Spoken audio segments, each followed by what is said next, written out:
বর্তমান বাংলাদেশের যে অবস্থা, এটা কি তাহলে ২৪-এর স্বাধীনতা? ৭১-এর স্বাধীনতা তো এমন ছিল না। ৭১-এর স্বাধীনতায় আলাদা একটি মাহাত্ম্য ছিল। সে স্বাধীনতা তো নির্দিষ্ট কোনো গোষ্ঠী বা দলের ছিল না। সে স্বাধীনতা ছিল জাতিভেদে সমস্ত বাঙালির। সে স্বাধীনতার পর মানুষের মনে তো কোনো আতঙ্ক কাজ করতো না। সমস্ত বাঙালি জাতি, ধর্ম, বর্ণ নির্বিশেষে সবাই তো সেদিন স্বাধীনতার জন্য ঝাঁপিয়ে পড়েছিল। তারা যুদ্ধে অংশগ্রহণ করেছিলই মানুষের মৌলিক চাহিদাকে অক্ষুণ্ণ করার জন্য। সে স্বাধীনতার পর কারো সম্পত্তি লুটপাট হয়নি, কারো রক্ত মাংস জল করে তৈরি করা প্রতিষ্ঠান দাউ দাউ করে জ্বলতে দেখতে হয়নি।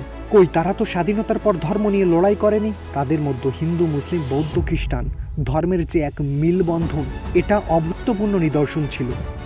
স্বাধীনতার পরে হিন্দু, মুসলিম, বৌদ্ধ, খ্রিস্টান মিলে একজনের জন্য মসজিদ, একজনের জন্য মন্দির, একজনের জন্য গির্জা, একজনের জন্য প্যাগোডা তৈরি করেছিল।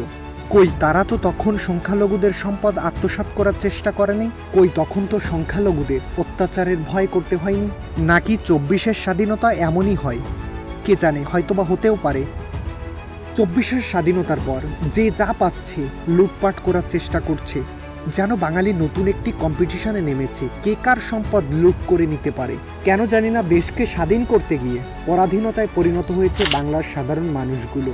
আমরা তো ভিনদেশী কোনো জাতি নই, আমাদের পূর্বপুরুষ তো সবাই একই। কিন্তু কেন আজকে আমরা একজন আরেকজনের পাশে দাঁড়াতে পারছি না? আমরা তো বাঙালি হিসাবে এখানেই আছি, এখানেই ছিলাম এবং এখানেই থাকব। তবে কিসের এত দ্বন্দ্ব? ধর্ম নিয়ে, জাত নিয়ে?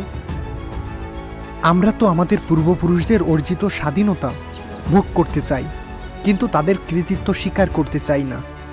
এই জন্যই হয়তোবা কবি সাহিত্যিকরা বলতেন, স্বাধীনতা অর্জনের থেকে রক্ষা করাটা কঠিন।